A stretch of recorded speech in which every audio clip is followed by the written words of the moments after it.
राम जी के जैसन चाहे हमारा दुल्हा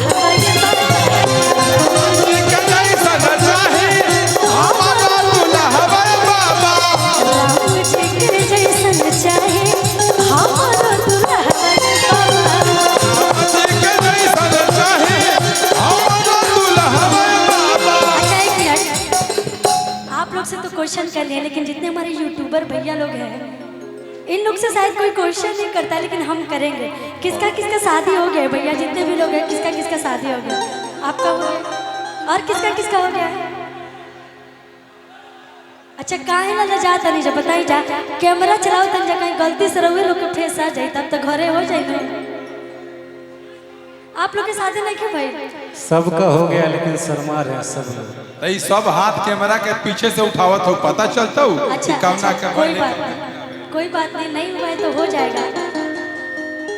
लेकिन जो हमारे यूट्यूबर भैया लोग हैं, हेलो हेलो, जानते हैं कैसा बीवी मांगते हैं ये लोग? कैसा जानते हैं कैसा बीवी मांगते हैं?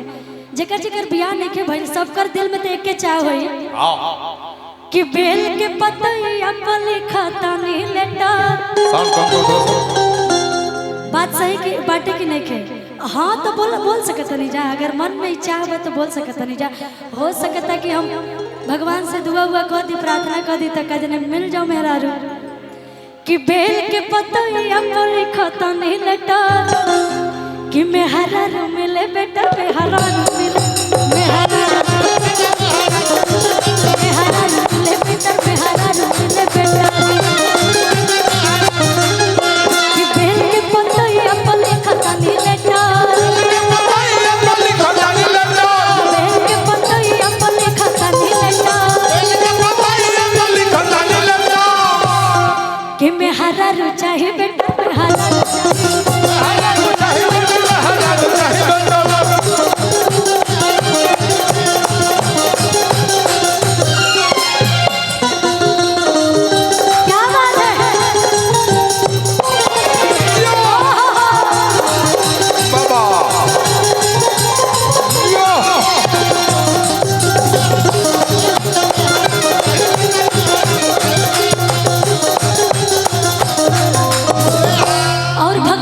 बड़ी सुंदर चली थी तनी तनी चलत रहलो धीरे धीरे लोकल ट्रेन लेखा बाबू। अरे आना नाली पवले हो जाए काला साधा रवले हो जाए, नाली पवले हो जाए काला साधा रवले हो जाए, नाली पवले हो जाए काला साधा रवले हो जाए, नाली पवले हो जाए काला साधा रवले हो जाए।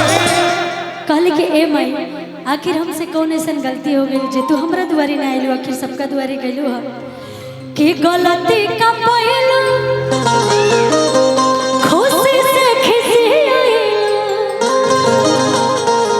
अरे गलती का पहलू हे खुशी से खिसी आइलू,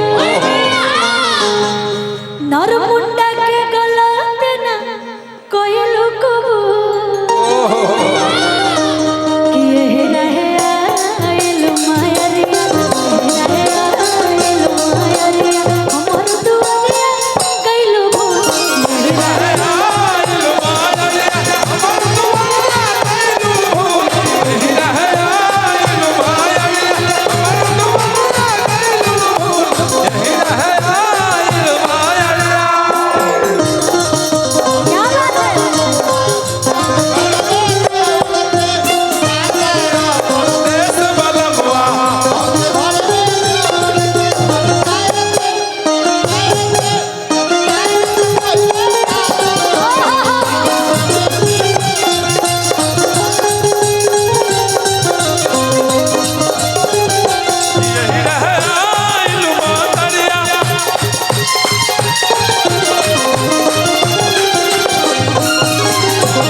आप सबके प्रेम भाव आनंद देख के बड़ी अच्छा लगा था। लेकिन जो ना शुभ अवसर पे हम नहीं जा उपस्थित फैल बनी जा, बड़ी सुंदर सुंदर कलाकार बहुत 20 तारीख के भी यहाँ 16 से कार्यक्रम चला, 16 तारीख से ही कार्यक्रम चला था।